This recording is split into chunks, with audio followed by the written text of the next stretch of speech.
Bonjour, bonjour, chères auditrices. Cet été, je vous propose de découvrir d'autres podcasts que Grossesse d'entrepreneuse à travers des interviews que j'ai données dans d'autres podcasts. L'occasion de découvrir mon expertise sous différents angles, parfois aussi les coulisses de mon aventure entrepreneuriale avec Grossesse d'entrepreneuse et aussi de vous faire découvrir ces autres podcasts que personnellement j'affectionne et qui pourraient bien vous inspirer. Rendez-vous donc un mercredi sur deux tout au long de l'été 2026 et moi, je vous retrouve à la rentrée de septembre avec une grande annonce. Allez, bel été à toutes! En fait, 74% des femmes reprennent plutôt un mois après la naissance et même 34% une semaine après avoir accouché. Quoi ? Mais c'est trop tôt. Désolée, hein. Je trouve que c'est trop tôt. Merci de t'exclamer.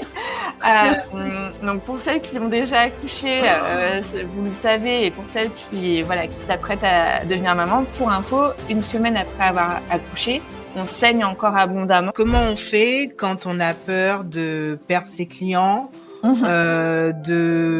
que même si on a droit à un congé maternité en tant que femme entrepreneuse, il me semble qu'on n'est pas protégé de la même manière par rapport aux salariés.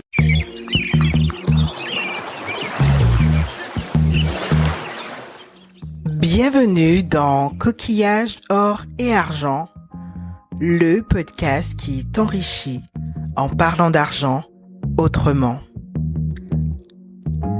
Ici, on ne parle pas seulement de chiffres, de pièces ou de billets. On parle de ce qui vibre en nous, de nos histoires de famille, de notre éducation et de cet héritage invisible qui, encore aujourd'hui, dicte notre façon de vivre et impacte notre bien-être. Je suis Éléonore et dans ce refuge sonore, je t'invite à explorer l'intimité de ton rapport à l'argent. Bonne écoute et bon voyage.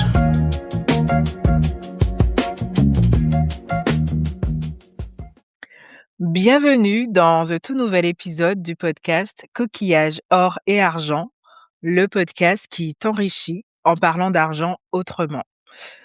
Aujourd'hui, nous allons explorer une zone de vérité pour moi qui est toujours taboue, le moment où la vie personnelle et l'entrepreneuriat se rencontrent de plein fouet, surtout dans la vie d'une femme. Mon invitée est une femme de conviction, selon moi, qui a su bâtir des ponts entre l'impact, les stratégies financières et l'épanouissement personnel. Fondatrice à la base de Creators for Good en 2014, cette femme a bâti son empire autour d'un idéal, en se disant qu'il fallait travailler à son rythme, tout en générant un impact positif. Au fil des années, elle s'est aussi imposée comme une experte en stratégie business, en coach de référence sur la relation à l'argent, en accompagnant plus de 200 femmes en individuel et plus de 800 clients à travers ses différents produits en ligne. Tout cela en gérant des équipes et en faisant du chiffre d'affaires, parce qu'on est allé, je crois, jusqu'à 700K si mes sources sont bonnes. Aujourd'hui, on la retrouve sur un autre créneau qui m'intéresse énormément parce qu'il est issu de sa propre expérience en tant que maman et en tant que femme entrepreneuse. Et comme elle le dit si bien, la grossesse, ce n'est pas un frein, mais c'est un tremplin. Oui, retenez ça, parce que souvent, on a l'impression que c'est la fin du monde. Et puis finalement, elle nous montre en fait qu'il est possible de refuser de choisir entre le business, la maternité et son propre bien-être. Donc, c'est l'hôte aussi du podcast, je pense que vous avez déjà commencé à voir, de Grossesse d'entrepreneuse, et la créatrice de la toute première formation Préparation business à la grossesse. Il s'agit de Solène Pigné. Sans plus tarder, je vais l'accueillir. Bonjour Solène, comment vas-tu aujourd'hui ? Waouh, déjà merci beaucoup pour cette super intro. Je vois que tu as bien fait ton travail de recherche. Et Mhm. Merci beaucoup de m'accueillir, dans ton podcast. Je suis ravie d'être là, et je vais très bien pour répondre à ta OK. première question.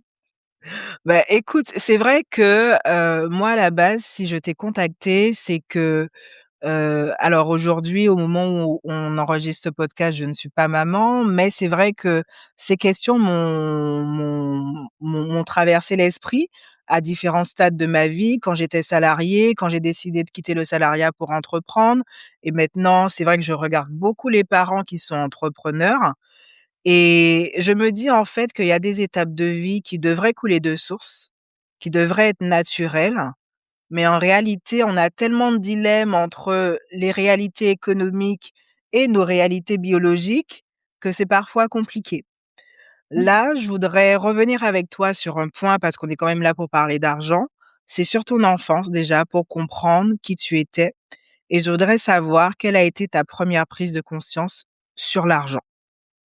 OK, et je trouve ça super effectivement, de partir de ce point de départ parce que je trouve qu'effectivement ça influence énormément la relation à l'argent qu'on va avoir, adulte. Moi, j'ai eu la particularité de grandir dans une famille où, ma maman gagnait mieux sa vie que mon papa. Et on va dire que enfin, ils s'occupaient tous les 2 de nous, mais c'était plutôt mon père qui a ralenti sa carrière. C'est lui qui faisait les courses, c'est lui qui faisait à manger. C'était plutôt mon père le papa poule, et OK. ma mère, qui a plutôt privilégié sa carrière, même si, voilà, elle a eu 3 enfants et je ne doute Mmh. pas de son implication. Mais voilà, c'était quand même un modèle dans les années 80-90 qui était, différent finalement, des parents de mes amis d'école, par exemple. Et donc c'est vrai que ça a pas mal, déjà, je pense que ça m'a rendue, ambitieuse professionnellement parlant. Moi, j'ai toujours eu envie, d'avoir une carrière passionnante, Mmh. et de bien gagner ma vie. Alors, j'ai aucun rêve de devenir milliardaire. Ça Mmh. m'intéresse pas plus que ça. C'est pas pour le côté matériel des choses, c'est Mmh. plus pour le côté, accomplissement, fierté Mmh. de voilà, de bien gagner sa vie, de faire quelque chose, qu'on aime parce que finalement, bah, on y passe beaucoup de temps, dans la vie donc autant, Mmh. voilà, faire quelque chose qui nous plaît.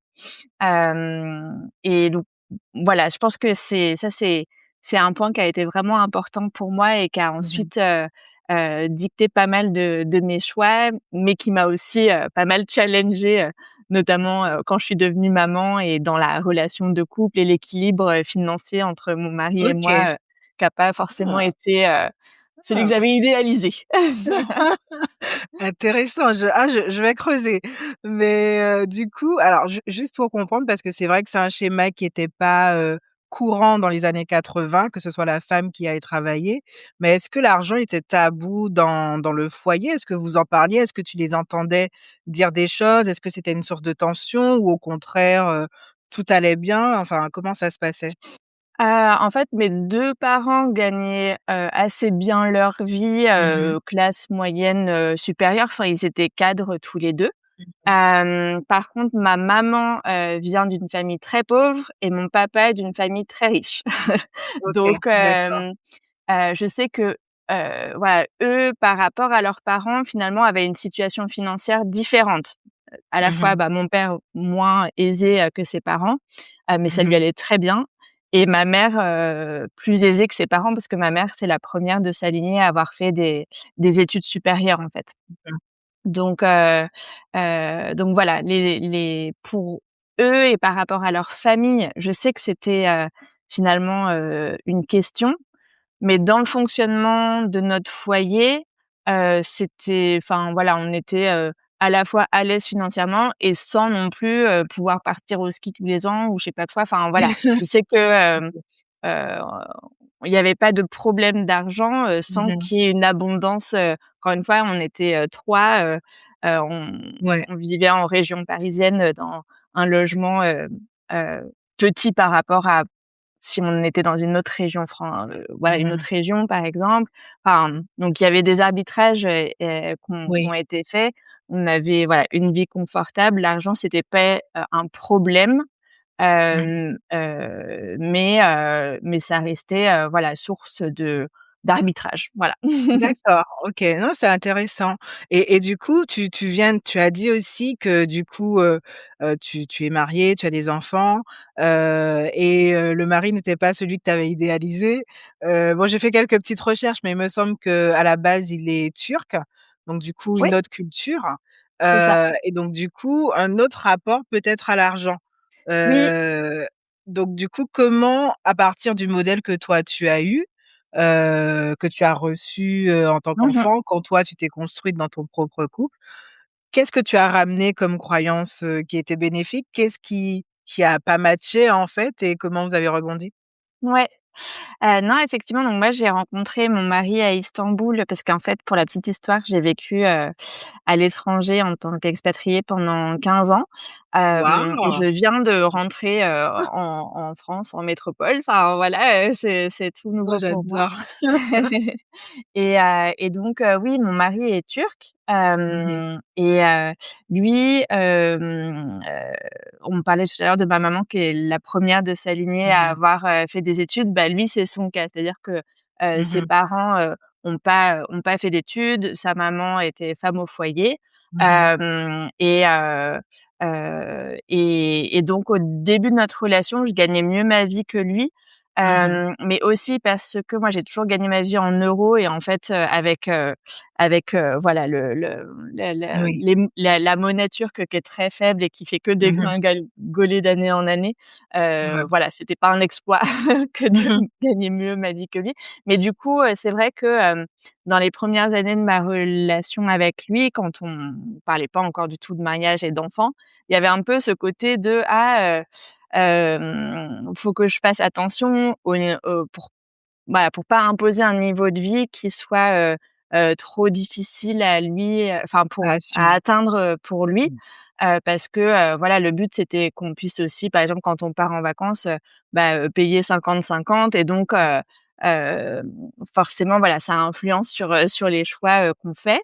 Et puis après, au fur et à mesure des années, lui, il a progressé dans sa carrière et finalement, on a au moment où on se marie, on gagne à peu près la même chose. Mmh. Et donc voilà, les choses se sont équilibrées, mais c'était déjà lui qui a grandi dans une famille avec l'homme qui ramène tout l'argent à la Oui. maison. C'était pour moi aussi un signe que c'était peut-être la bonne personne pour moi, Mmh. qu'il ait enfin que ça lui pose pas en fait de problème, d'être en couple avec une femme qui gagne, certaines années mieux, Mmh. sa vie, que lui. Parce que Mmh. je sais qu'il y a certains hommes, qui se sentent Ouais. un peu émasculés par la situation ou pas à l'aise ou On doit le dire. ouais, voilà, c'est ça.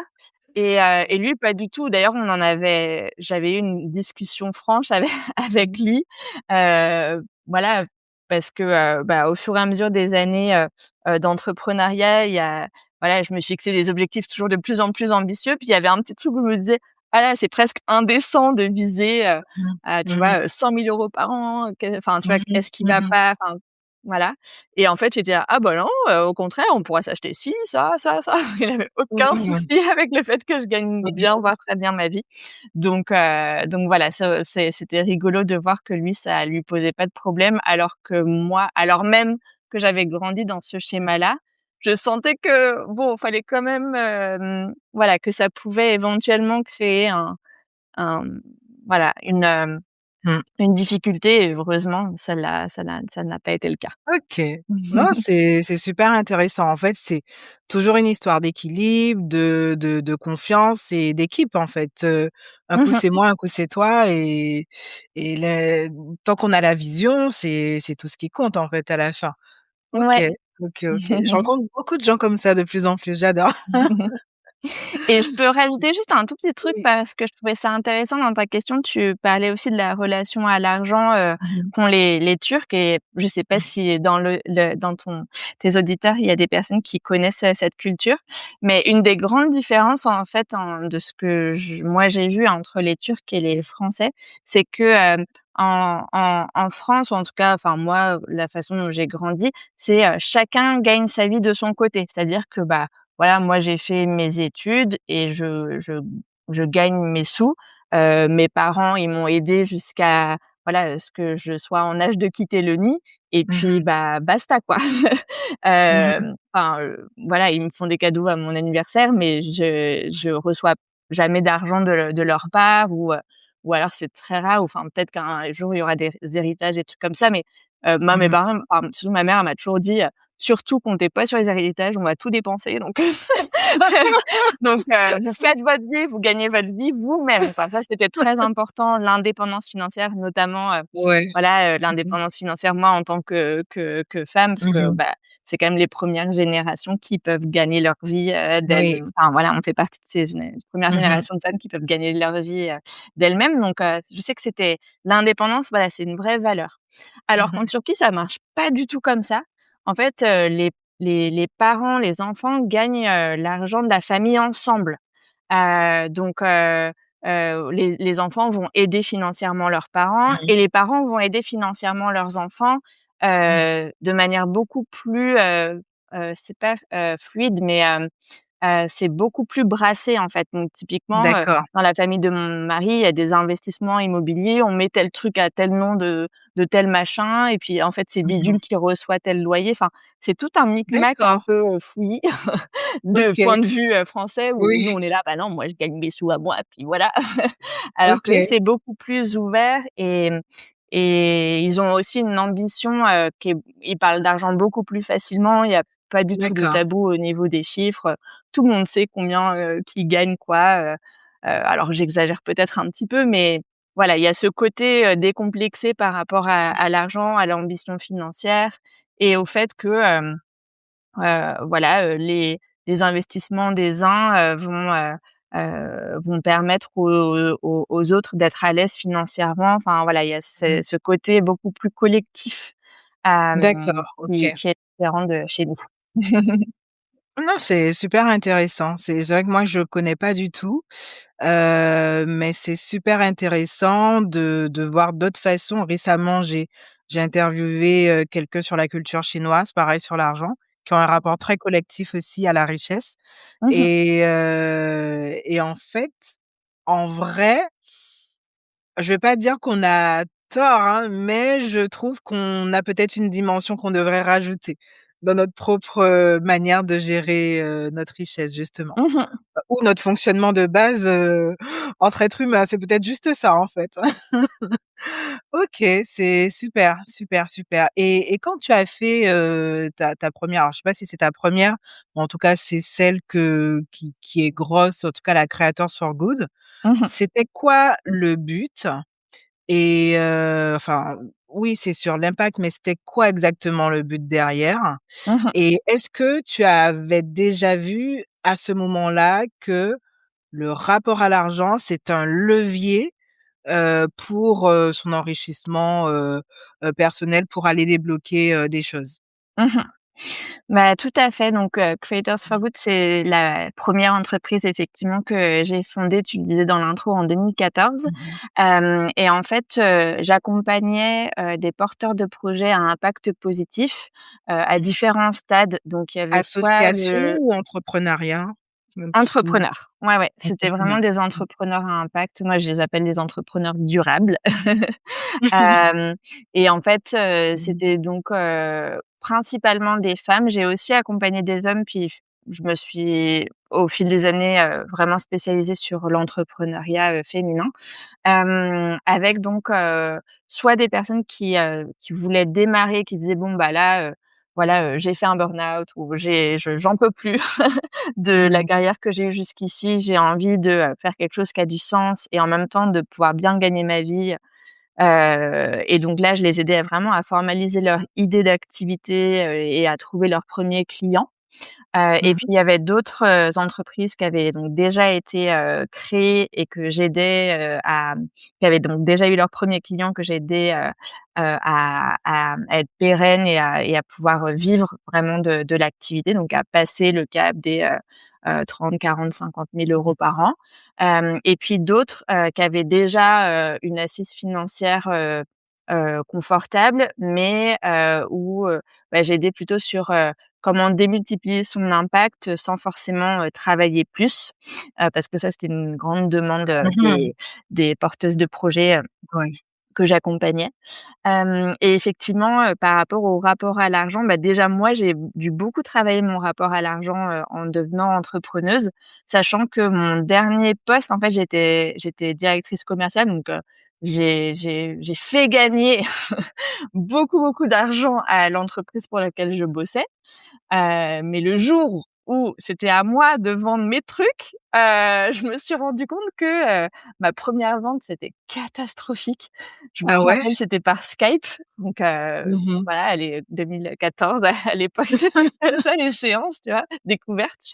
Et je me rappelle, c'était un entrepreneur en Allemagne et donc on a notre discussion, la séance découverte: «C'est quoi tes besoins?» «Ah bah oui, d'accord, faudrait faire comme ci, comme ça» et cetera. Et donc et à la fin, il me pose la question: «Et du coup, toi, bah, tu est-ce que tu pourrais m'aider? Enfin, en quoi consistent tes services?» Parce que j'avais toujours pas du tout parlé de moi. Et donc là, j'étais: «Ah bah oui, ah là là» et j'ai fait une espèce de phrase à rallonge qui voulait rien dire en disant: «Oui, bon, bah, tout est expliqué sur mon site internet, voilà, bah, merci, au revoir, et je lui ai raccroché au nez limite en tu vois, en ess enfin, parce que j'étais trop enfin, ouais, Mmh gênée en mh. fait d'avoir un truc à vendre. Donc là, je me Mmh. suis dit: ouh, comment je vais Oui. faire? Parce que ça va Mmh mh. pas ça va pas être possible». Sachant que pour la petite histoire, moi, quand j'ai lancé mon activité, donc j'habitais déjà à Istanbul, j'avais pas le droit au chômage, j'avais Mmh. pas le droit de faire un prêt en banque, Mmh. j'avais en gros, un peu d'économie de côté, parce Mmh. qu'avant, voilà, je gagnais bien ma vie et je suis pas très dépensière, donc j'avais 1 an de loyer et de remplissage de frigo.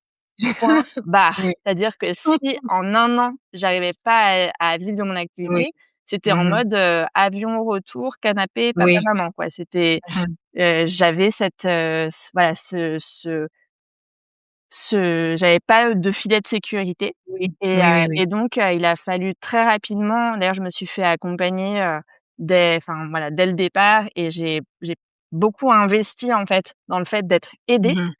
parce Mmh. que fallait que ça aille vite et que j'ai des Oui. résultats rapides et que je Mmh puisse mh. très Mmh. vite vivre de mon activité. OK.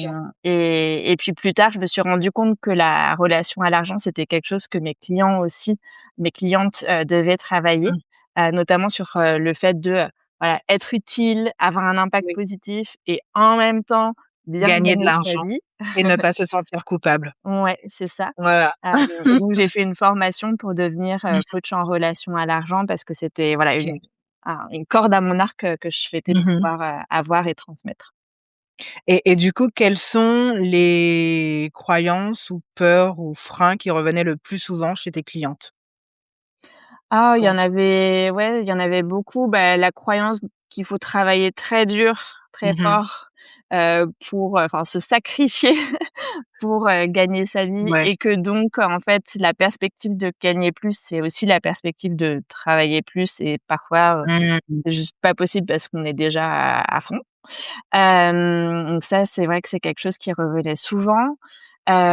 Tu parlais, voilà, de cette culpabilité, Mmh mh. à voilà, à se dire: «Bah, d'un côté, j'ai envie d'aider, de l'autre, faut bien que je gagne ma vie. Bah, du coup, comment je fais? Parce que j'ai envie que mes prix soient pas trop onéreux» et donc voilà, il y avait sur la question de comment bien pricer son Oui. expertise et comment packager ses offres pour que ce soit à la fois, heu, c'est pas juste accessible, mais que ça représente un bon deal pour les clients et qu'en même temps, Oui. ce soit rentable de notre côté à nous, ça, c'était vraiment quelque chose que j'ai beaucoup fait travailler.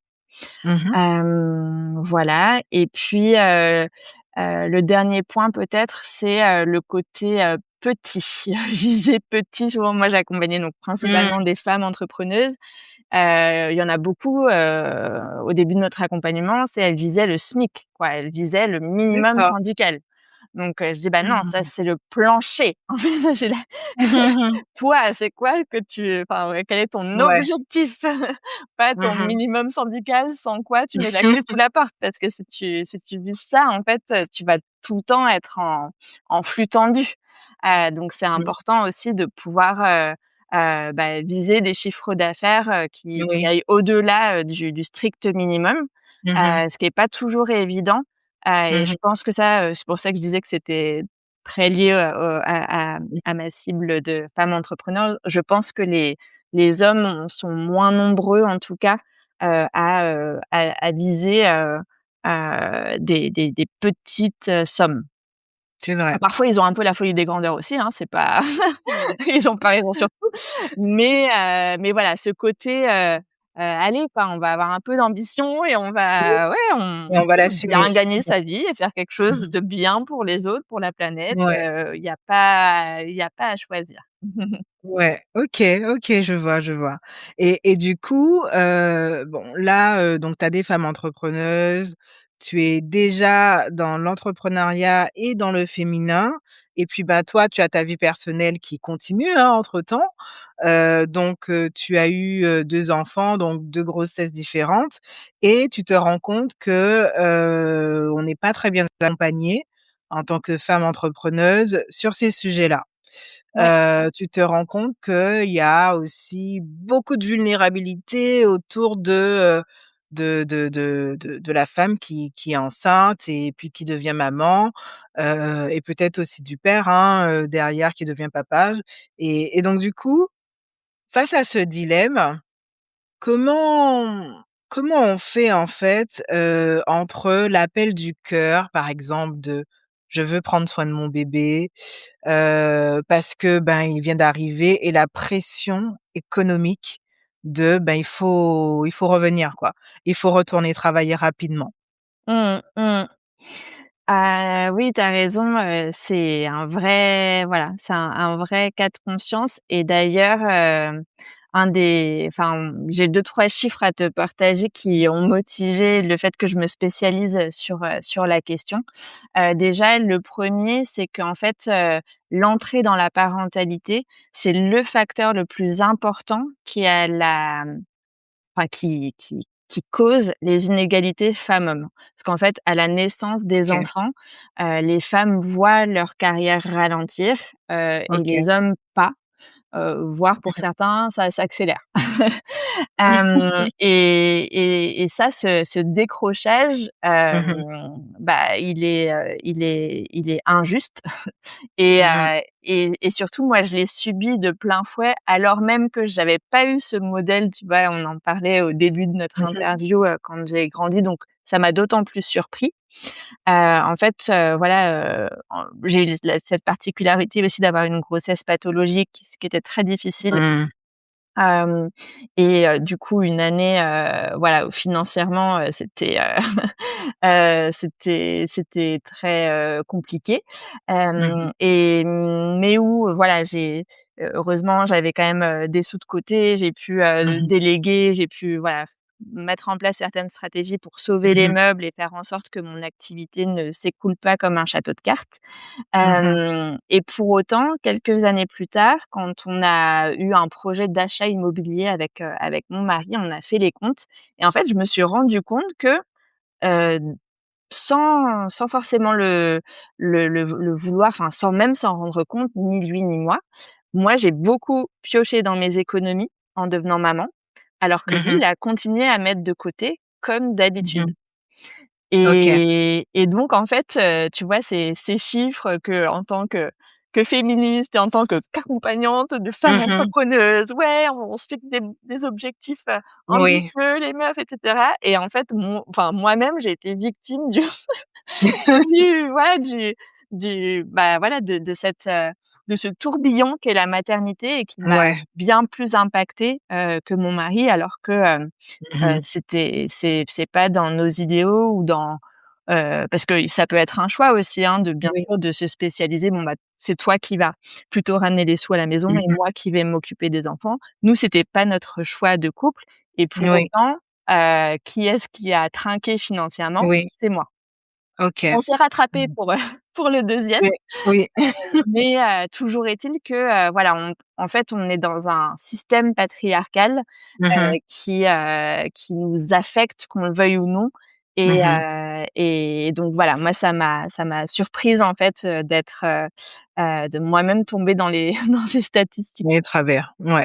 Mais c'est Vas-y. c'est assez intéressant parce qu'une fois j'avais eu une discussion il y a quelques années avec, des jeunes mamans et qui étaient pas forcément entrepreneuses, hein, d'ailleurs. Elles étaient salariées, mais elles me disaient effectivement tous les idéaux qu'on a en tant que féministes.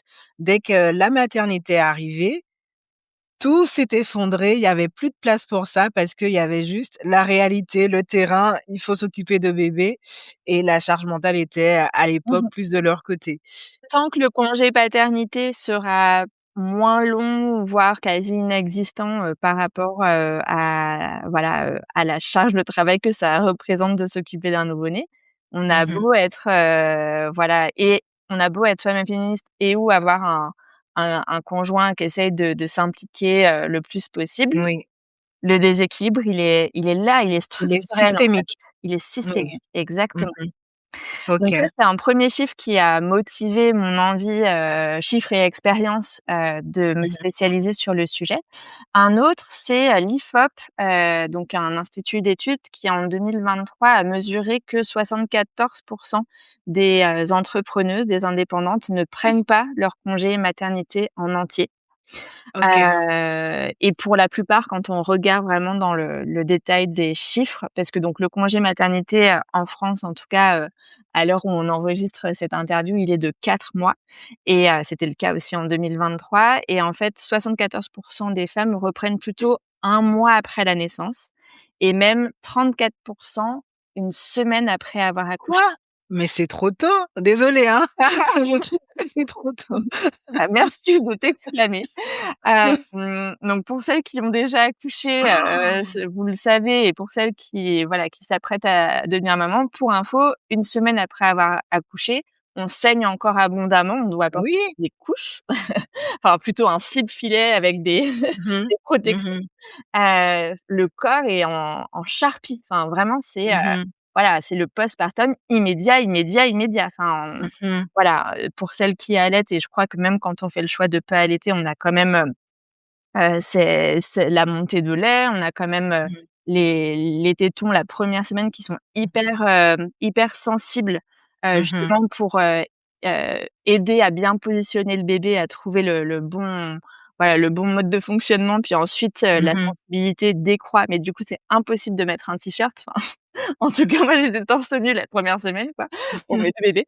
Donc enfin, vraiment, c'est le corps, quoi, qui prend toute la place Mmh et mh. se dire qu'il y a des femmes qui, traversent ça dans leur corps et s'obligent à reprendre le travail parce que oui, ça peut être un choix de pas prendre de congé maternité, mais vraiment Parce à qu'elles une sont semaine maman solo. postpartum, c'est pas un choix, c'est un choix, contraint. Enfin, Ouais. c'est on s'y Mmh mh. oblige, même si on peut voilà, ça peut être assumé, mais je me Mmh dis: mh. «C'est triste, quoi». Voilà, c'est en tout cas moi, Ouais. ça m'attriste. Et ça, voilà, je me suis dit: «Mais c'est voilà, c'est pas possible, en fait, de se dire que, il y a la majorité des femmes qui ont droit à un congé maternité, mais qui ne se l'autorisent pas». Mmh mh. Sachant que pour la petite histoire, moi, pour mes bébés, comme j'étais expatriée et que j'avais un montage un peu particulier aussi, de mon entreprise, j'avais Mmh mh. pas le droit à des indemnités de congé maternité. Donc j'ai dû m'organiser pour, me les offrir, en fait, ces congés-là OK. et je me suis dit: «Mais c'est fou! Les nanas en France, elles ont droit à genre 10 000 €, 11 000 € Mmh mh. d'indemnité, pour les 4 mois et non, elles s'autorisent pas à prendre ce congé alors, que voilà, moi j'avais le droit à rien et j'y suis arrivée. Mmh mh. Donc il y a aussi ce truc-là de se dire, «Attends, faut aussi, voilà, voir, voilà, qu'est-ce qui cause ça et qu'est-ce qui pourrait Mmh permettre mh. à plus de femmes de s'autoriser à prendre, ce congé?» Parce Mmh mh. qu'il est en fait hyper important pour, prévenir, d'un certain nombre, de De de risque. de difficultés, maternelles. Mmh mh. En fait, quand on écourte son congé maternité Mmh mh. avant la naissance, on a plus de risques, d'avoir un accouchement, difficile, de partir en césarienne Mmh notamment.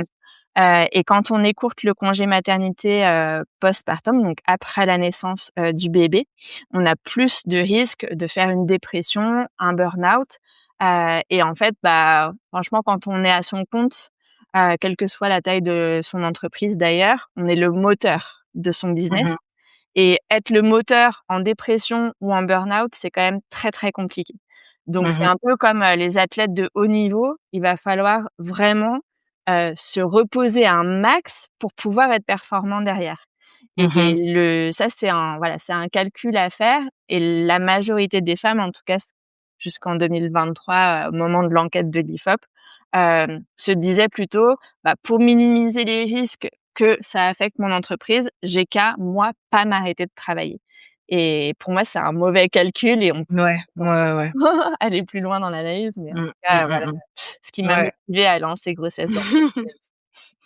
Ouais, mais du coup, effectivement, les femmes, elles se disent: Il faut pas que je m'arrête de travailler», mais c'est parce que j'entends derrière ça qu'il y a une peur de ne plus faire de chiffre d'affaires, ou de ne plus pouvoir se payer. En tout cas, pour moi, c'est une raison purement économique, avant d'être une raison de mission. Enfin peut-être, hein, je n'en Mmh. sais rien. Peut-être qu'il y a derrière d'autres raisons. Le travail, ça m'anime plus que tout et cetera. Mmh mh. Mais, la raison économique me semble évidente. Et comment on fait quand on a peur de perdre ses clients? Mmh mh. Parce que, bah, je même si on a droit à un congé maternité en tant que femme entrepreneuse, il me semble qu'on n'est pas protégé de la même manière, Mmh. par rapport aux salariés, par exemple, aux femmes, Tout à fait. salariées. Oui, oui, tu as tout à fait raison de le souligner et c'est là, effectivement, c'est ce qu'essayent de compenser les femmes qui s'autorisent pas à prendre un vrai congé maternité. Mmh. En fait, les droits au congé maternité, ils ont été alignés sur ceux, des salariés, Mmh. en 2019 puis en 2021. Enfin, il y a eu pas mal de réformes ces dernières années et donc en termes de durée et de rémunération, c'est grosso modo la même chose.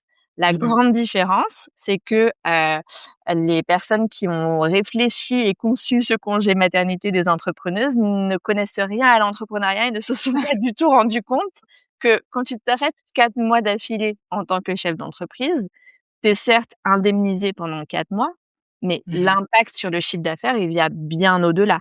Déjà, Mmh. avant de prendre le congé maternité, tu vas pas signer un nouveau client 3 jours avant de t'arrêter pendant 4 mois. Donc il y a une Mmh. période pendant laquelle tu vas pas prendre de nouveaux clients. Ça dépend un Mmh. peu des modèles économiques. Moi, j'ai des clientes qui, par exemple, proposent du coaching, donc des accompagnements assez longs. Elles, ça va être une période de 2-3 mois avant laquelle elles vont s'arrêter en fait de prendre des nouveaux clients. Encore une fois, parce que ça fait pas sens de s'arrêter juste après avoir démarré.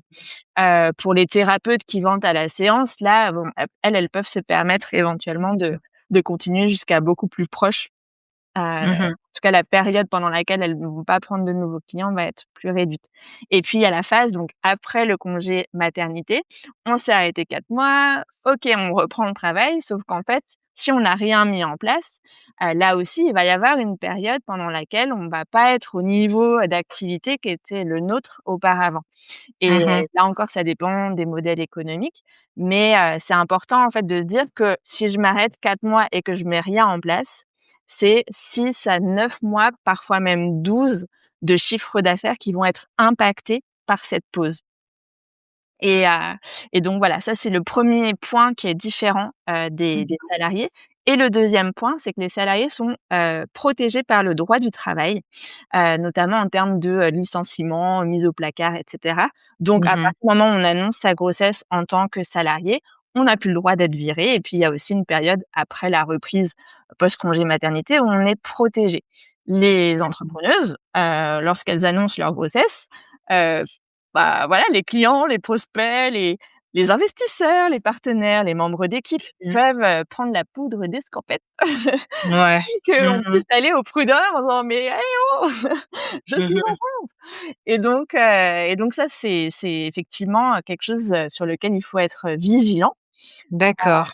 Parce que, enfin voilà, c'est pas, on a beau avoir des clients, très sympas et on a beau, ça a beau être des femmes qui sont elles-mêmes mamans et cetera, chacun, voilà, va chercher son propre intérêt. Donc Mmh. si on annonce sa grossesse sans avoir, déjà une solution en fait à proposer, sans être rassurant en fait Mmh. pour la personne, à qui on annonce cette grossesse, elle peut être tentée effectivement de se dire: «Bon bah, je vais peut-être faire autrement». OK, et du coup, c'est quoi les solutions qu'on peut mettre en place? concrètement, on a un projet bébé, on se dit: «Là, c'est bon, j'y vais», mais Mmh. j'ai trop peur parce que, je vais perdre peut-être, je vais être impactée pendant 12 mois Ouais. sur mon CA. Je fais quoi? OK, je prends ta formation, c'est sûr, mais je fais quoi? Ouais. Alors déjà, j'aime bien en fait dans ta question, le la partie, avant de tomber enceinte. Il y a des Mmh choses mh. qu'on peut mettre en place aussi, hein, voilà, pendant la grossesse, mais parfois c'est déjà presque trop tard. C'est vraiment quelque chose qui doit Mmh. s'anticiper. Par Mmh. exemple, je donne un exemple parmi d'autres, pour être très, claire, parce que tu as demandé, des choses, concrètes. Mmh mh. Typiquement, moi, une des choses que je fais faire à mes clientes, c'est de rajouter une clause dans les contrats, avec leurs propres clients, pour bien, mettre noir sur blanc la possibilité de mettre en pause la prestation, pendant, par exemple, 4 mois. Mmh Heu mh. ou 6 ou 3, enfin voilà, après on choisit la durée, Mmh mh. qui nous parle et qui voilà, qui nous correspond. Mais ça, cette clause, elle doit être mise en place avant de signer les C'est vrai. clients qu'on aura pendant la grossesse. Mmh mh. Bien sûr, on peut toujours demander à faire un avenant au contrat après Mmh tadana, mh. mais voilà, c'est mieux de l'anticiper et en fait de se dire: «Bon, bah, je sais que dans les années qui viennent, je vais sûrement, voilà, avoir envie, Mmh mh. d'avoir, un enfant et bah, voilà, qu'est-ce que je mets en place concrètement pour me sécuriser puisque la loi, le droit du travail ne me sécurise pas? Comment est-ce que moi, Mmh je mh. peux prendre les devants pour sécuriser un certain nombre de choses? Les statuts juridiques, de l'entreprise, impactent énormément, le niveau d'indemnité journalière, et donc de congé maternité auquel on va avoir droit et parfois ça peut valoir le coup de changer de statut si on se rend compte que, finalement ce serait plus avantageux pour nous d'être, Mmh. voilà, par exemple en micro-entreprise plutôt qu'en EURL ou inversement. Mmh. Mmh mh. Et ça pareil, ce changement, il doit être, fait avant, le début de la grossesse. En fait, pour être tout à fait précis, c'est jusqu'aux 3 mois de grossesse. Donc c'est 6 D'accord. mois avant la date prévue d'accouchement qu'on peut encore changer de statut pour optimiser, Mmh mh. ses indemnités. Encore faut-il, voilà, comprendre comment ça fonctionne De et savoir savoir. dans son propre état, qu'est-ce qui est le plus Mmh avantageux. mh. Sachant que, il y a plein de petites subtilités. J'en donne une là, pareil pour être Oui. concrète, un exemple. Moi, j'ai une cliente qui, du coup, s'est rendue compte, que ça faisait sens pour elle par rapport à son activité, d'avoir en fait 2 entreprises, une micro et une SASU, et Mmh. en cotisant, pour les 2 entreprises, elle a pu en fait avoir un double congé maternité qui a Mmh. représenté donc, plus de 20 000 €, 20 je crois que c'était 22 ou 23 000 €, pour ces 4 mois d'arrêt de travail, Mmh mh. et ça lui a permis d'avoir un budget pour déléguer, et en plus, voilà, de se verser, un congé maternité. Donc voilà, mais en fait, voilà, il faut se renseigner OK. en amont pour pouvoir Mmh faire des mh. choix qui sont pertinents par rapport à son activité et se protéger, voilà. Ensuite, il y a aussi des leviers stratégiques qui vont Mmh mh. permettre, de vivre au mieux, cette période et surtout, de s'octroyer un vrai congé maternité Mmh sans mh. forcément que l'activité ralentisse Mmh mh. et ça, moi, c'est ce que j'adore, le plus dans mon nouveau métier, mais ça ressemble finalement vraiment beaucoup à ce que je faisais faire avant aux clientes que j'accompagnais, dans mon ancienne vie de Mmh consultante mh. en stratégie, avec Creators for Good parce qu'en fait, c'est vraiment trouver des leviers qui permettent de gagner plus, voire autant, en travaillant moins, voire pas du tout sur une période donnée. Heu Mmh mh. et donc là, il y a plein de leviers stratégiques. Ça peut être d'automatiser tout ou partie Oui. de son activité. Ça peut être de déléguer, certaines parties, là aussi, de son activité. Mmh. Par exemple, on parlait tout à l'heure de la période après congé maternité Mmh. qui peut être parfois un petit peu, longue à redémarrer ou en tout cas pour retrouver son niveau d'activité, antérieur et ça, très clairement, le point commun entre toutes celles qui n'ont pas cette espèce de creux de la vague après Mmh le mh. congé mat, c'est en fait le fait d'automatiser sa com, automatiser et ou déléguer sa com Oui. pendant le congé maternité. Parce qu'en fait, si on ne disparaît pas complètement, Mmh mh. voire qu'on met en place, des appels du pied pour, Mmh mh. s'inscrire à une liste prioritaire, pour, voilà, déjà pré-booker son appel découverte pour, le moment de la Mmh. reprise et cetera, bah, ça permet de revenir de congé maternité avec un carnet de commandes plein, hem Mmh. et c'est beaucoup plus facile aussi de redémarrer, quand l'activité a pas complètement, n'était pas à l'arrêt total. Oui, Parce OK. qu'on est dans une période quand même de vulnérabilité. Mmh. On ne dort pas beaucoup en général. On est quand même pas mal chamboulé par, bah, Oui, l'arrivée de notre intérieurement, merveille. ouais. Mmh. Et du coup, de reprendre avec une activité qui, voilà, Mmh. qui va nous porter avec, Mmh mh. bah, des rendez-vous dans l'agenda, c'est beaucoup plus facile que si on reprend et qu'on doit remettre de l'énergie pour refaire démarrer la machine. Donc Mmh. donc voilà, après bon, je pourrais en parler des heures, hein. Oui, oui, oui, non, Il y mais a des c'est petites choses super concrètes intéressant. qui voilà, qui Ouais. permettent de visualiser qu'est-ce que ça peut donner, quand on se prépare. Ouais, en fait, franchement, ça a l'air, simple et logique et pourtant, on n'y pense pas forcément, en fait. En fait, je pense que, en tant que femme, on se met une charge en se disant: «Bon, on va devoir gérer ça, ça, ça, ça, ça, ça, ça. On va mettre la cape de superwoman en plus» et puis aussi, on n'a pas accès à toute l'information. On n'a pas le temps de la chercher aussi, tout simplement mais quand tu parles de ça, je me dis: «Mais c'est oui, quoi, c'est simple, Bah, écoute, pourquoi si pas?» ça te donne envie, moi, c'est et vraiment mon message clé ouais. et tu en parlais tout à l'heure, c'est de dire qu'en gros, Mmh mh. oui, si on fait rien, si on met rien en place, la grossesse, ça Ouais. va ralentir l'activité, ça, c'est sûr. Mmh.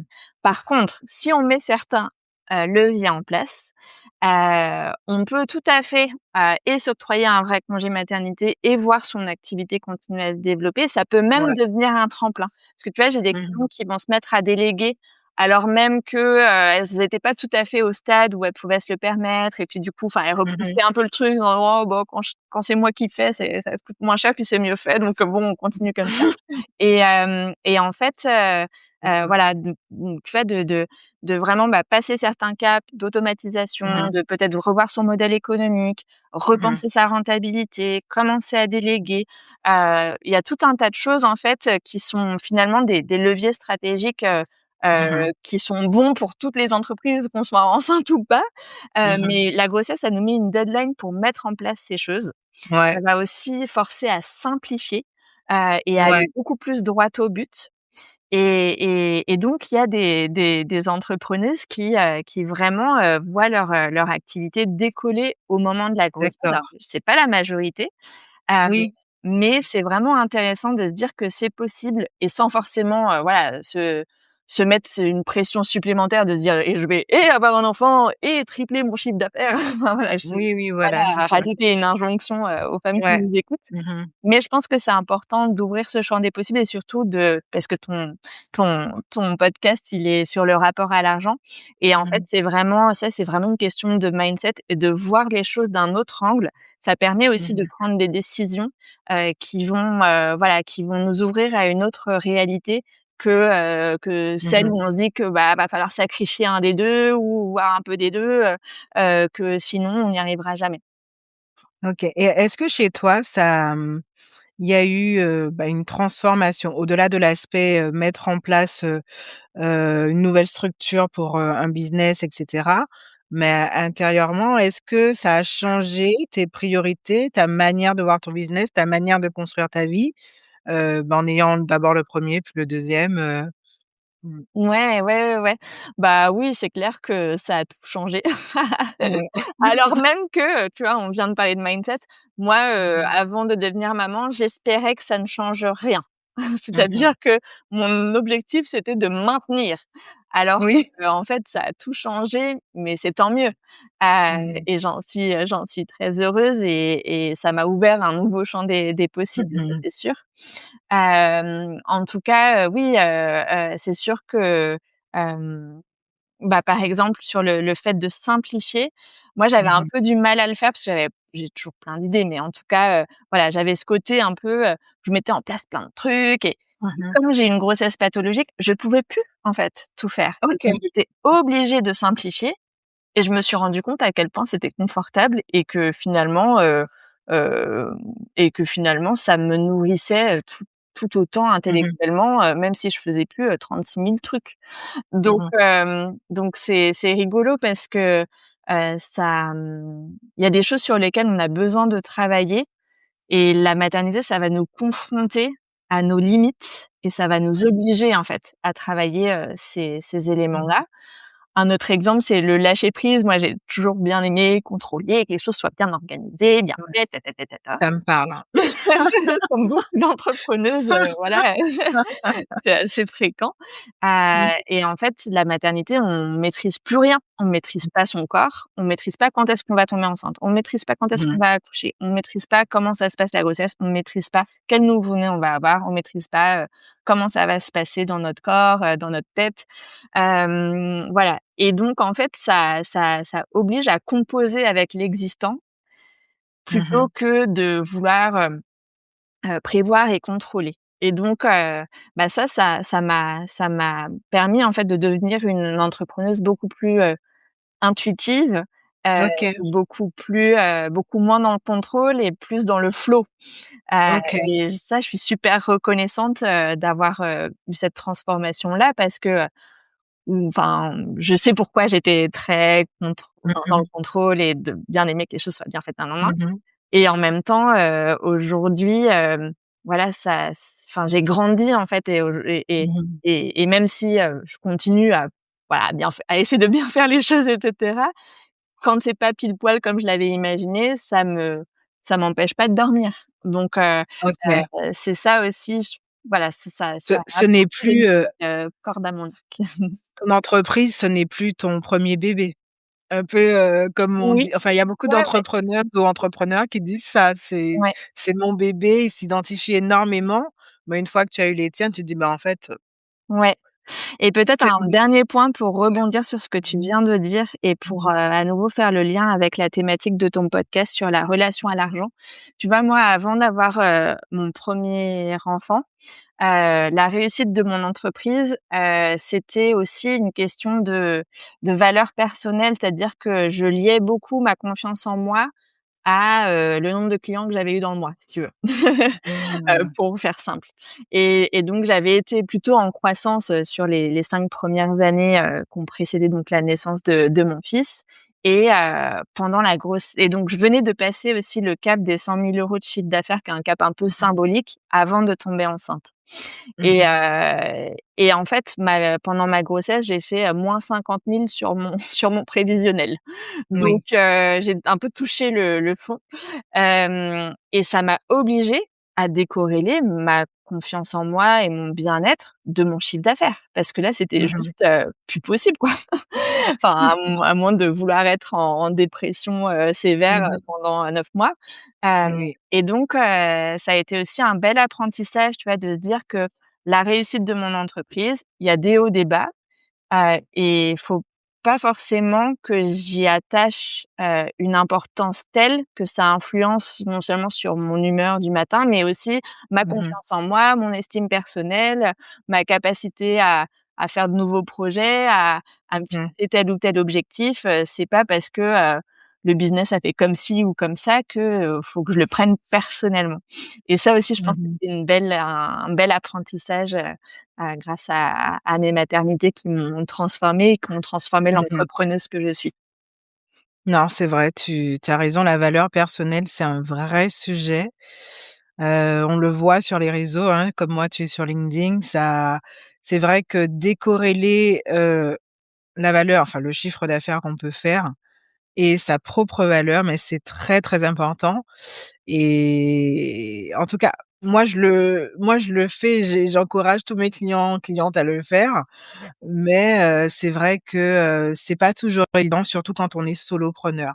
Tu Mmh vois? C'est surtout ça, en fait, c'est ou quand on est dans une petite société ou qu'on a repris l'entreprise familiale, donc des petites entreprises, c'est vrai que, ben, c'est ça coule dans le sang, toute la journée on en parle, le dimanche aussi, donc mh. c'est vrai qu'il y a pas de séparation.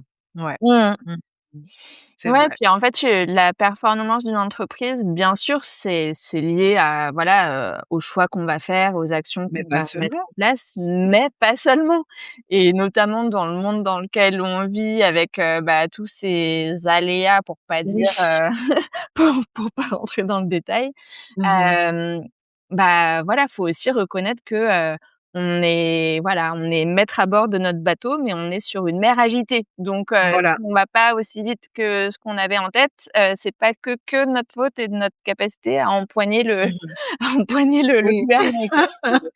C'est aussi, bah, voilà, réussir à Mmh surfer mh. sur les vagues, Mmh quelles mh. qu'elles soient, et à garder, bah, voilà, à garder du plaisir dans ce qu'on fait et à réussir à s'accomplir, voilà, quelles que soient les épreuves qu'on va traverser. Mmh. C'est vrai, c'est vrai, c'est vrai. J'ai, un petit jeu à te proposer, c'est un petit vrai ou faux. Je Tu en as déjà un peu répondu, mais j'aime bien faire ça un peu à la fin. C'est juste pour que tout le monde puisse savoir, surtout, les femmes qui vont nous écouter, mais vous aussi les hommes, pour vos compagnes, écoutez bien. En gros, c'est déconstruire les idées reçues sur, le congé maternité et cetera. Bon, déjà, est-ce que c'est vrai ou faux, on n'a pas droit en tant que femme entrepreneuse d'avoir un congé mat? C'est faux. On en a parlé tout à l'heure, après il y a certains statuts effectivement ou Mmh mh. certains voilà, je pense par exemple, si on est en SASU mais qu'on se rémunère qu'en dividendes, donc aucun Mmh mh. salaire, aucune charge sociale. En fait, si on ne paye pas de charges Mmh. sociales, on n'a pas le droit à des prestations sociales derrière. Donc ça peut Mmh. arriver effectivement qu'en tant que chef d'entreprise, on n'ait pas, de congé maternité, indemnisé. Mmh. Voilà. OK, Par contre, on a le droit de prendre un congé maternité, avec 0 OK. €. Depuis 1909. Ouais, tout à fait, depuis 1909. OK, et est-ce que le congé maternité d'une chef d'entreprise est moins bien indemnisé que celui d'une femme salariée? C'est faux. OK. C'est même un petit peu meilleur. À OK, quelques OK, euros près. OK. Je suis allée Vous faire irez les voir sur le site. Vous irez voir, le calcul a été fait et mais effectivement, il est même mieux indemnisé et est-ce que le congé maternité, c'est la seule aide possible, en fait, quand on a ce projet de faire un enfant? C'est faux. Aussi, effectivement, tu OK. fais bien de le souligner. Il y a le congé maternité, il y a le congé pathologique, là, c'est quand on a un problème de santé avant ou après la naissance. Il y a des assurances qui peuvent être pris, la prévoyance, Mmh mh. l'assurance, homme ça s'appelle homme clé ou femme clé, OK. pour financer son remplacement. Mmh mh. Et la prévoyance, c'est pour financer les grossesses difficiles ou les postpartum compliqués. Et puis il y a aussi, il y a le nouveau congé de naissance, à partir donc de 2026. Il y a le congé parental, qui peut être pris, donc à taux plein, mais aussi à 50 ou 80. Et ça, Mmh mh. très peu de personnes le savent.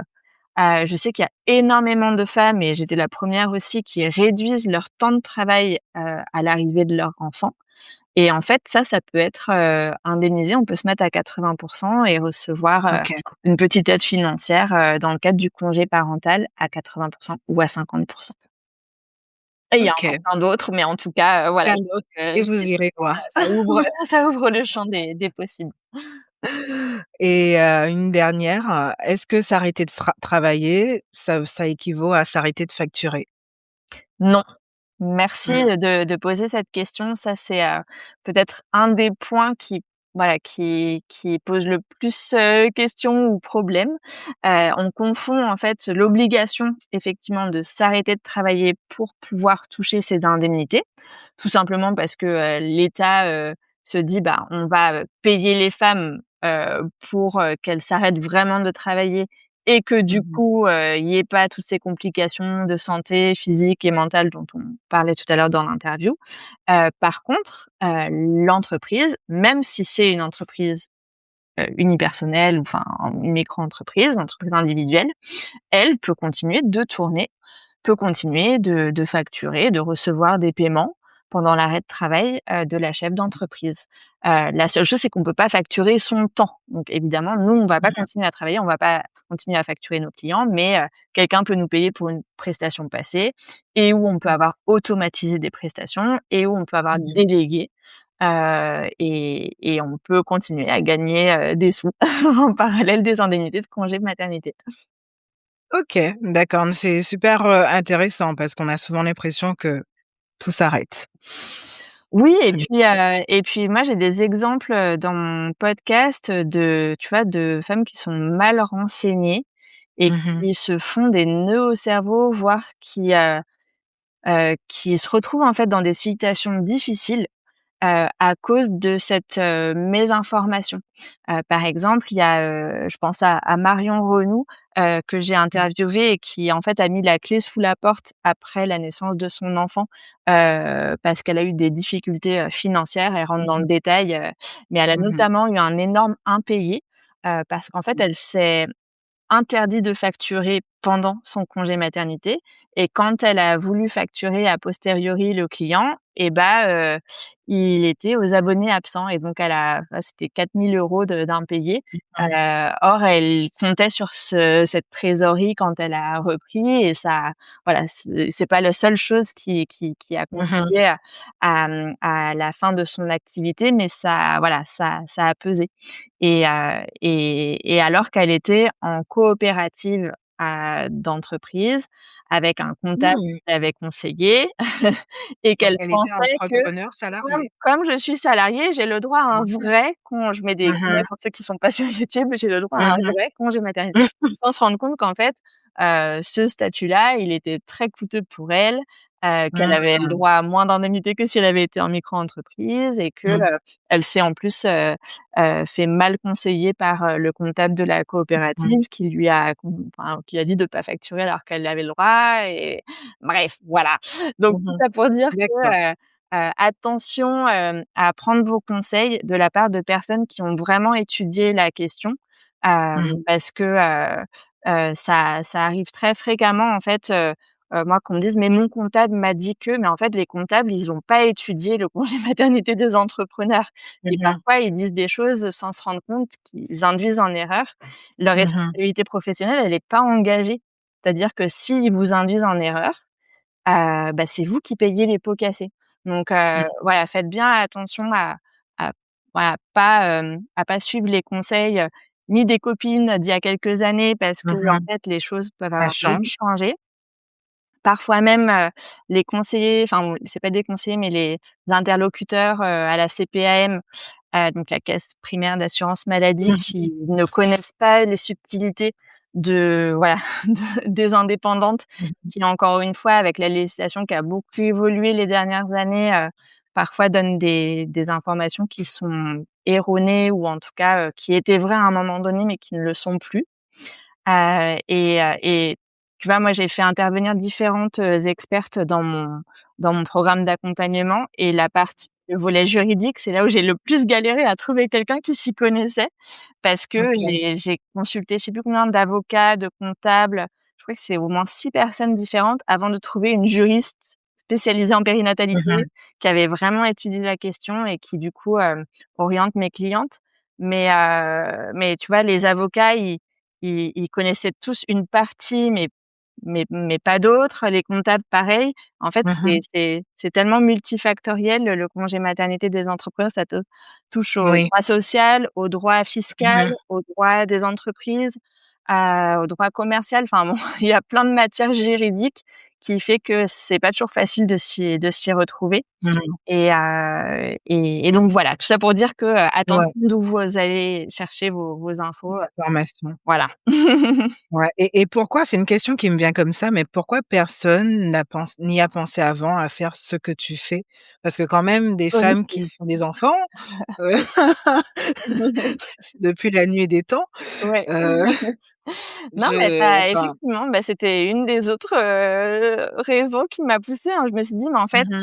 enfin moi j'ai été confrontée à des difficultés quand je suis devenue maman en Mmh. tant que chef d'entreprise. J'ai eu du mal à trouver, des infos et du soutien et je me suis dit: «Mais c'est fou quand même, tous les ans, Mmh. il y a des milliers, enfin des Mmh mh. centaines de milliers 2 femmes qui vivent la même chose, qui se posent les mêmes questions, mais chacune de leur côté.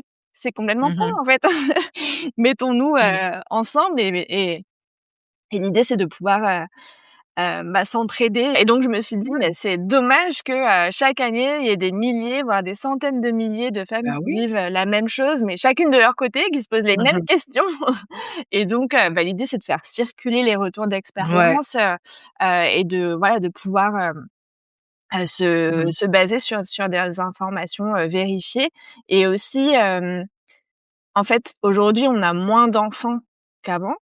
La grossesse, on va la vivre, 1, 2, parfois 3 fois dans la vie, et parfois plus aussi. Mais en tout cas, Mmh. c'est une situation tellement, nouvelle pour chacun de nous, chacune de nous, que Mmh. c'est important, en fait, de pouvoir s'appuyer, sur les récits, les expériences, croisées, d'autres femmes qui Mmh. sont passées par là. Et c'est pas toujours évident de trouver des femmes qui sont aussi entrepreneuses. Heu Oui. et c'est vraiment la vocation, hein, de Grossesse d'entrepreneuse de d'avoir un point de ralliement Mmh. pour faire en sorte que ces retours d'expérience, ils puissent circuler et être utiles au plus grand nombre. OK. OK. En tout cas, c'était super intéressant. J'ai plein d'autres questions, mais ce sera pour une prochaine fois et mais en tout cas, moi, il y a 2 choses que j'aimerais dire pour conclure. C'est que franchement, alors moi, je trouve que ce que tu fais, c'est extraordinaire. Qu'on ait envie ou pas d'ailleurs d'avoir un projet bébé, mais de savoir que ça existe parce qu'on a tous des amis et des sœurs, des cousines, qui ont peut-être ces envies, c'est intéressant. Et ça permet surtout d'au-delà de juste préparer, une grossesse, une maternité, mais de sortir d'une vulnérabilité, dans laquelle on est déjà en tant qu'entrepreneuse, hein. Je veux dire, ou entrepreneur, tout enfin, on sait très bien qu'on a des statuts à risque. Et donc du coup, je trouve ça bien. Deuxièmement, c'est que l'aspect business y est évoqué et ça, c'est hyper intéressant de garder ça, le côté pragmatique business, réalité économique. Et puis, bah, pour finir, c'est plus, si tu avais un conseil, hein, à donner à une femme qui peut-être va suivre ta formation ou peut-être, n'a pas le temps parce que c'est déjà l'heure, mais qu'est-ce que tu lui dirais pour, qu'elle puisse, bah, se reconnecter à elle-même, à sa propre réalité biologique, au-delà de la réalité économique qu'on a toutes, en fait? Ouais. Je dirais qu'en fait, c'est hyper précieux, et absolument magique et extraordinaire, de devenir maman. C'est une, parfois 2, voire 3 ou un tout petit peu plus Mmh fois mh. dans la vie et c'est des voilà, c'est des moments, voilà, précieux, extraordinaires et Mmh. c'est dommage, en fait, de se mettre, la pression, de fear of missing out ou je sais pas quoi, dans ces moments-là. Il faut savoir aussi prendre, du recul et se dire: «Bon, bah, voilà, ma carrière professionnelle, elle s'étend sur plusieurs dizaines d'années». C'est pas 3 4 mois qui vont, qui vont, complètement, voilà, heu, impacter, enfin, en tout cas, oui, ça a un impact, mais il faut pas se dire qu'on va sacrifier, ce congé maternité, qui est si Mmh. précieux, alors on a des années devant nous pour, il y a des phases de la vie où on va construire, il y a des phases, où on va plutôt consolider, et des phases où on va, s'investir, dans sa vie, pro à fond et d'autres, ça va être plus la vie perso et c'est OK, en fait, la nature, elle est faite de cycles. Mmh. Et nous-mêmes, en tant que femmes, on est cycliques et donc nos Mmh. business aussi, ils ont des cycles et c'est OK. On n'est Mmh. pas obligé d'être dans de la croissance permanente, à tout prix. Mmh. Et au contraire, on peut aller avec le flot de la vie, surfer sur les vagues, comme on Ouais. disait tout à l'heure Mmh. et ça Mmh. peut être vraiment chouette à Ouais, vivre aussi. Voilà. ouais. Et comment on fait? Dernière question. Non, mais parce que, en fait, j'ai ce que tu racontes, les femmes aussi salariées le vivent. Il y en a qui ont peur d'annoncer leur grossesse à leur patron. parce que, elles viennent d'être embauchées, parce qu'elles viennent d'être mutées, parce qu'il y a une promotion et cetera. Donc en fait, pour moi, le problème est à nouveau systémique et je me dis: «Mais comment on construit un écosystème qui soit moins patriarcal, moins basé sur le rythme des hommes, en fait?» Parce qu'aujourd'hui, c'est comme ça que fonctionne notre économie, Mmh. pour justement prendre en compte nos cycles, qui, sont faits de saisons, hein, printemps, hiver, été, automne, c'est la même chose, en fait. Ouais, Mmh. ouais, ouais. Et ben justement, je trouve qu'on a beaucoup de marge de manœuvre quand on est à son compte, Mmh. parce Mmh. qu'on va moins, subir, une organisation qui a été pensée, par d'autres, pour ne pas dire par des hommes pour des hommes. Oui. Et on a le droit, d'entreprendre, différemment. Mmh. Et notamment, quand on va s'autoriser à choisir des modèles économiques, qui dépendent pas que de notre temps et où Mmh. nos revenus vont pas être proportionnels à nos efforts, personnels, Mmh. où on va oser, déléguer, automatiser, mettre en place, des leviers stratégiques qui vont, permettre à l'entreprise, de vivre, et de Mmh. s'épanouir, sans que ce soit 100 sur nos épaules. Mmh. Et voilà, c'est ça en fait que va amener, la maternité, à vos activités entrepreneuriales. Ça va être potentiellement un tremplin, stratégique, pour pouvoir aussi, ouais, trouver un nouveau mode de fonctionnement, Mmh. plus féminin, effectivement, Mmh. moins basé sur, l'effort personnel et plus Mmh. sur, l'écosystème qu'on va mettre en place, pour que chacun puisse, s'épanouir à sa façon, à son rythme et sans tout porter sur ses épaules. OK. En tout cas, sur ces mots de fin, je te dis merci pour, ta présence, pour, ton expertise et ton expérience et celle de tes clientes aussi. J'ai vraiment apprécié. Je pense que parler d'argent et de maternité, c'est essentiel aussi. Comme on dit, ce n'est pas un frein, mais un tremplin. Voilà. OK. Merci beaucoup. Merci à toi.